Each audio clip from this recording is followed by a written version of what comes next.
National Publicity Secretary, Honorable Press Corps, we thank you always for being here and for your support in this project called Nigeria. And we want to salute your courage and for your own contribution to the sustenance of democracy. Because without you, the communication cannot be there for people to understand the perspective from different political actors in this country. And so this afternoon, we've called you on a single item briefing. I know there are a lot of issues that's there in the public domain that requires information, and that I know that you are eager to have this conversation. But today we're talking about the development in Rivers State. I want to focus on that.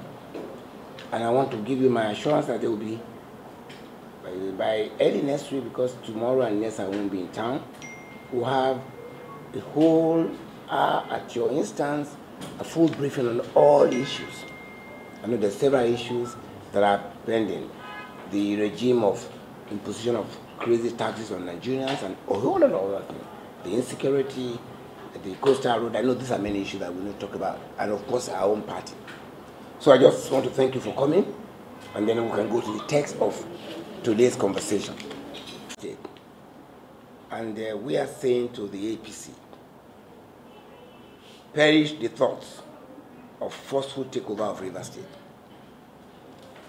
The attention of the leadership of the People's Democratic Party has been drawn to a delusional declaration by the chairman of the All Progressive Congress in Rivers State, Mr. Tony Okocha, wherein he issued a hallucinatory directive that an impeachment proceedings be commenced against the democratically elected governor of Rivers State, similarly Pro-Fubara. Such reckless and unwarranted statement by the APC chairman in Rivers State exposes the vile desperation of the APC, which is roundly rejected by the Rivers State people to use violence, coercion, and bullying to undermine the will of the people and forcefully take over the state. The fact that the Rivers State APC chairman, in his warped imagination, thinks he can direct impeachment proceedings against a duly elected governor not only shows the level of APC's arrogance and condescension for the people of Rivers State, but also further confirms APC's desperation to forcefully annex their democratic rights under the Constitution. In any event, the individuals that the Rivers State APC chairman directed to commence impeachment proceedings against Governor Pro-Fubara are not legally members of the Rivers State House of Assembly and cannot contemplate or exercise such powers under the law. These individuals, by virtue of Section 1091G of the Constitution of the Federal Republic of Nigeria 1999, as amended, have since vacated and lost their seats, rights, privileges, recognition, and obligations accruable to members of the Rivers State House of Assembly after their defection from the PDP, the political party platform upon which they were elected to the Rivers State House of Assembly. For emphasis, we quote Section 1091G, and it provides a member of a House of Assembly shall vacate his seats in the House if G, being a person whose election to the House of Assembly was sponsored by a political party, he becomes a member of another political party before the expiration of the period for which that House was elected. It should be noted that Section 1091G of the Constitution is self-executory. That word is very important. The moment you do that, it kicks in automatically. So it is self-executory, it does not require any other action. That's why the provision says shall. The import of this provision is that the members of the Rivers State House of Assembly who defected has vacated their seat by reason of that defection. The unlawful directive by the Rivers State APC chairman to these individuals to commence an impeachment proceeding against the governor is therefore a brazen call for anarchy, as it amounts to an attempt to forcefully overthrow a democratic order in clear violation of Section 1, subsection 2 of the 1999 Constitution as amended. For clarity again, Section 1, subsection 2 of the 1999 Constitution as amended provides, and I quote, it says, "The Federal Republic of Nigeria shall not be governed, nor shall any person or group of persons take control of the government of Nigeria or any part thereof." Any part thereof in this instance is Rivers State, except in accordance with the provisions of this Constitution. The PDP therefore draws the attention of the Inspector General of Police to the subversive utterances of the APC chairman in Rivers State, which is capable of triggering crisis and derailing the democratic order in the country. The APC must perish. And I emphasize the word perish. It should perish the thought of forcefully taking over Rivers State. As such, it's a direct assault on the sensibility of the people, which will be resisted firmly. The APC chairman in Rivers State should come to terms with the fact that Rivers State is home to PDP, and that the people of Rivers State are not ready to put their destiny in the hands of a corrupt, oppressive, and anti-people special purpose vehicle like the APC. The national leadership of the PDP expresses appreciation to the people of Rivers State for always standing with the PDP and urges them to continue to resist the APC in its vicious attempt to inject violence and destabilize the state. I thank you very much for listening and for your time. Thank you. Thank you, Honorable MPS. It's very straightforward. On ground, they abnormally. Thank you, Tony. I understand that. Number one, let's put this. We do things in accordance with the processes. And before I answer your question, I'll draw your attention to what happened in those states in our primaries.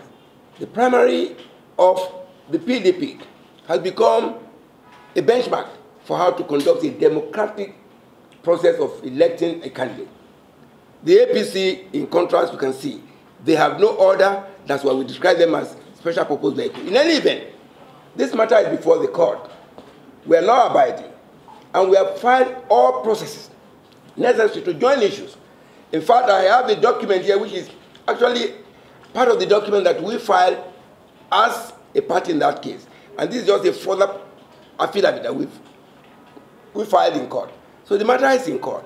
And because we are law-abiding, we continue to look up to the court to do the right thing. But like I said in this press statement, Section 1091G is self-executory. And which we expect that we follow the law, and we expect and we know that the court will do that which is right in this matter. So we are on top of that. We have taken action as appropriate at the time, and this issue just came up, and I think we need to re-emphasize that for the Nigerian people and for us to know the effect of that. I said from the beginning that this press conference is on the issue of the impeachment. But again, you can't come here and ask me a question and I won't take it. But I guess if you have listened to my answer to the first question, you probably would have been satisfied. This matter is before the court. We have joined issue. INEC is a party to that action. We wrote a petition to INEC. We said they should take action to begin to implement Section 109, which makes the position vacant. Again, maybe you want to talk to INEC. Why is INEC not acting? Because INEC is a body of law that should uphold the law and implement it. So we are in court. It's sub judice. I'm a lawyer. We don't comment on issues that are in court. But I can tell you that we did everything, and that's why I just showed to you the materials, the document that we filed in relation to that court, that case that is existing. The governor to make these laws. There are some other things. They took away the powers of the governor to appoint local government chairman. How do you react to this? Are these laws enacted by the supposed legislature, are they genuine laws? That's a question that is interesting. You're asking to say whether a law is a genuine law. I don't know what you mean by genuine law. There are processes for passing a law. And the constitution is very clear, both at the National Assembly and at the respective state assembly, House of Assembly. This is the procedure. When a bill comes before them, it goes through 1, 2nd, and 3rd reading. If it is passed on for assent. If the assent is not given or a decline within a certain period, then other processes happen. If those processes have been, then it becomes law. Whether the law is now legal is not for me to tell you, because I don't have the capacity to do that. It is for a court of competent jurisdiction to say that this law is law. So, what is PDP doing? PDP as a law-abiding party. What we do is to respect the law and follow the rule of law. And then if we have the reason to challenge, we do that. We do it because we're a decent party. We're democratic. We follow processes. We follow rules. That's why we could follow and do and have a primary that follows through our own constitution, electoral act, the constitution of Nigeria, and we have a candidate, and there's not one petition or appeal. Contrast that to the APC. In Ondo State, so many people are in court challenging that process because they didn't conduct a primary. This is who they are. We're not talking about who they are. We're saying about who we are because we're truly the democratic party in this country. And it's obvious from all our activities. Yes, the pain about democracy is that it is slow, just like justice. It is slow, but it grinds well. And ultimately, you don't see justice at the end of the matter. We can have, as human beings, we want things to move faster than we are. And I understand, I share your anxiety that a couple of things should have happened. But again, when something is before the court, I think in decent people, in decent society where you want rule of law to be the guiding principle, then you've got to go through the process. That we're going through that, and that's why we remain the only democratic party in this country today. That's why we've been here for 25 years. That's why we sustain.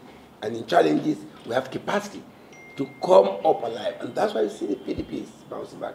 And people are coming in. Yes, sir. Today, the governor directed heads of local government not to appear before the state House of Assembly. Do you back that? I'm not going to comment on that, and I think you will excuse me until we get to that. When we get to that bridge, we will cross it. Yes, sir. A house divided state will not stand. The problem in Rivers State is as a result of the conflict between two political leaders that are members of this party. That is Nyesom Wike and the incumbent governor of Rivers State. Yes. What is the party doing specifically to reconcile these two? First of all, let me just clear this. The second, yes. I know the NEC and the caucus meeting also recommended that the issue of the caretaker list in Rivers State be reviewed. And I'm also aware that the end of this meeting, last end of this meeting, the issue of Rivers State was discussed in that particular meeting. What is the position of the party on this? Obviously, I remember at the end of this year. You know you are here, you are all everywhere, so you seem to know so many things. One thing you have left out is the fact that there is a court proceeding on that. Okay, if you are aware, then the question will be unnecessary. You know that there's a court proceeding on that. So we can't be commenting on the issue that is subject, and you should respect us as a party of law and order. Number two, the characterization you make, that is your own assumption. And I want to appeal to you. What you will try to do is to begin to have a fixation on persons and individuals. I know that you are happy when you find, because they say in your trade, and I'm a honorary member, I believe you accept me, that bad news is good news. You want to hear that some of these things, the press will activate it beyond what it is. You try to create things that will make you sell. I don't know whether it makes you sell your papers. But I tell you this, that is your characterization. That is what you wish to see. You remember the NEC. Before we had this NEC, there were all these comments. There will be Armageddon. There will be division. The party will break head. To the disappointment of the predictions, we went through the NEC, and we came out nicely, and we're doing well. We started constituting our committees. I guess that is what you should look at. Beyond all of this, sir, can we talk about this country for once and stop this fixation about individuals? Can we talk about the fact that we're in pain as a country? Can you talk about the fact that we have a government that is not listening to people? Can we talk about, we all buy petrol at 1,000. I know you are very rich because you move from there. I mean, you have the capacity to move around. I understand people move around, they have money. God bless you. But I tell you this, there are a whole lot of people who are not like you. I appeal to you. Can we stop this fixation on an individual or individuals? This party is bigger than anybody, and it's a democratic fire. Are you saying there's a crisis between them or the Thank you. Thank you very much, sir. Good evening. You always don't want to comment on these two guys.